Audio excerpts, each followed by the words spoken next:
I did not enjoy BioShock 2 and debated whether I even want to make a video about it. But the thing is, I totally enjoyed Minerva's Den, which is a DLC to BioShock 2, and why Minerva's Den is the DLC is beyond me. In my opinion, it should have been the main game. BioShock 2 should have been the extra staple to the side. So this is me comparing the two. BioShock 2 and Minerva's Den are direct sequels to the first BioShock, taking place in the 1960s after the events of the first game in the city of Rapture at the bottom of the Atlantic Ocean. If you want to find out how a city ended up at the bottom of the ocean, it pays off to play the first BioShock game. The odds are you buy these games in a bundle anyway, at least that's how I ended up owning BioShock 1 and 2 plus the DLC because I got them in this remastered collection. Story-wise, BioShock 2 and Minerva's Den don't have anything to do with one another. Both of them have a unique cast of characters, so you don't have to play them together or in any specific order, you can just do whatever you want with them. Both games start similarly. In both games, you're a Big Daddy, meaning a person who's been sealed into a heavy-duty diving suit against your will and stripped of your memories. What's left is a silent protagonist devoid of personality. This starting point is awesome. I absolutely love it, because I instantly care about the person in that suit and feel bad for them. I want to see if they somehow manage to escape this horrible condition and if they ever get their life back, so to speak. In Minerva's Den, you're hailed on your helmet radio by Rapture's head computer expert, Charles Melton Porter, who is trapped in Minerva's Den, which is the computer wing of Rapture. He needs your help to escape. Mr. Porter has a tragic story that really got to me. He lost his wife during the World War II in the bombing of London, and he's been trying to cope with his grief ever since. And this guy is an AI specialist. There's AI involved, which always gets me excited. I'm always interested in seeing artificial intelligence explored in stories, and I love what Minerva's Den did with it. It doesn't matter that the game is 15 years old by now, its take on AI is still relevant in 2025. The story is well written, thought-provoking, and well-paced. I love it. So, Minerva's Den, great story. In BioShock 2, you're hailed by a girl called Eleanor, using a psychic ability that's never explained. No one else in the BioShock universe has this skill, and I suspect the only reason Eleanor has it is because it's convenient for the plot. She needs you to save her. The ruins of Rapture are now run by her mother, a woman called Sophia Lamb, who wants to take the minds of its surviving citizens and cram them all into Eleanor's brain. Now, this bizarre plan could be interesting if handled properly, but the execution of this story is so half-baked that I quickly got frustrated. Frustration number 1, the villain. Miss Lamb is allegedly intelligent, but none of her actions back that up. She seriously believes in creating a perfect altruistic superhuman by putting all of Rapture's citizens into one body. I'm sorry, you mean these citizens?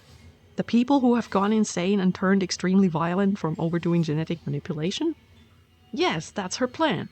But again, she wants to create a utopian human, not a monster. And yet the main ingredient is supposed to be these crazies. To me, it sounds like putting a bunch of trash into a garbage compactor and expecting diamonds. But what do I know? Then there's the fact that this possessed body will be stuck in an imploding city at the bottom of the ocean, and Lamb is actively blowing new holes into the city while she and her followers are still in it. I don't mind a villain being evil or insane as long as they're not mind-bogglingly stupid. Can we at least pretend that leaks and cracks in an underwater city are a bad thing? I'd love to see her attempt to repair Rapture, or at least strive to keep it in shipshape until her plan is completed, but no. I think she's an idiot. The villain in Minerva's Den, a guy called Reed Wall, isn't particularly brilliant either.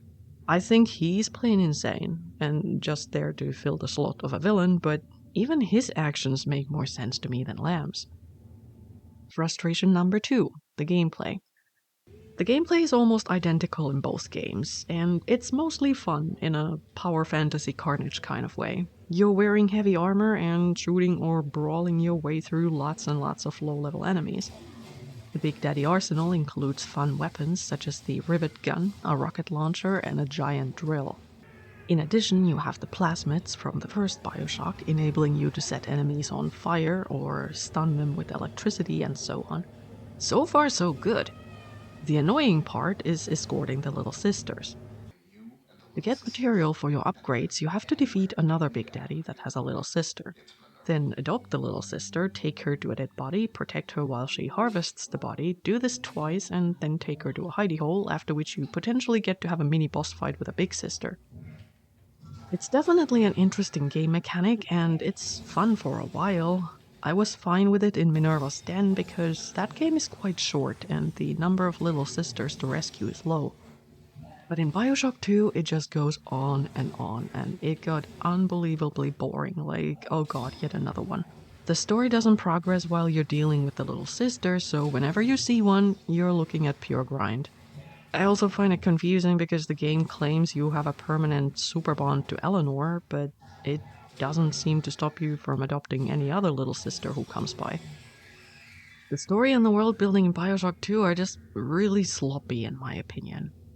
It doesn't help that the meat of the story is concentrated at the beginning and end of the game, with a lot of pure filler material in between. For some reason, Rapture now has a train line instead of the bathyspheres from the first game.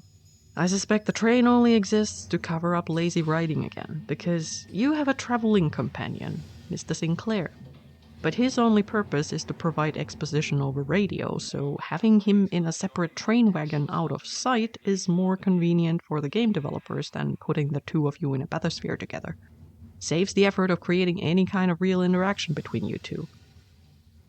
Anyway, you're supposed to ride the train line from beginning to end, except that at every station you have to stop and clear the entire part of town before you can proceed. I ended up staring at the station map, desperate to get to the end of the line. Which brings me to frustration number 3, the ending. I thoroughly enjoyed the ending in Minerva's Den. I got to the final arena, had the final boss fight, after which there was a satisfying ending sequence that tied up the loose ends. Bravo. All boxes ticked. BioShock 2 belongs in the bin labeled badly balanced final chapters. We get to the final station and I was like, yes please, finally. But you're greeted with more of the same. You have an entire dungeon to clear and 3 little sisters to rescue, after which you go to another dungeon, rescue another 3 sisters, then enter yet another dungeon. Finally, we're face to face with Lamb, and I thought, oh cool, the final showdown is coming. And some pretty interesting stuff happened, as well as some pretty satisfying fighting, and I was like, okay, I guess we're done. No. Turns out there's still a significant amount of map to cover. Not just one completely new area, but like 3 of them. My interest in the game is gone at this point because tension left the building a long time ago. I was just running through this part to get to the end. I was bored. Seriously, more is not always better. The final station should only be a fraction of the size that it is in order for it to be effective. As for the actual ending, I guess I got the good ending, but it didn't make me happy. I have to admit it rubs me the wrong way when the extremely annoying villain, who never showed any remorse, gets to live, but the hero who saved everyone doesn't. I mean, not really. I don't know what to call what happened to him, but it's not an existence I'd want for myself. And I did not see him consenting to that fate, it was decided for him.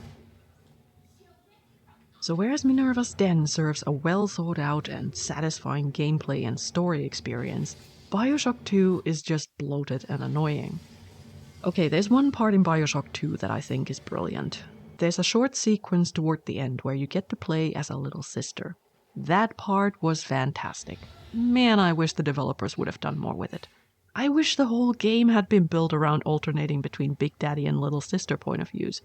It would have been amazing. I would have much rather had a little sister as a long-term companion instead of Mr. Exposition.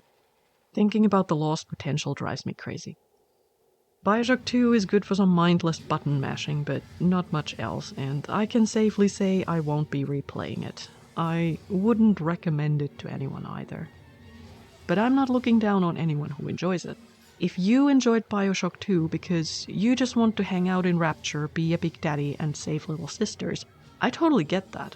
Please believe me, that's exactly my experience with half of the Deus Ex franchise. I just want to hang out in that universe, and I enjoy playing even the disappointing sequels in that series because I love the world so much and I just want more of it. So absolutely no shade to anyone who loves BioShock 2. I get you. I just like Minerva's Den better.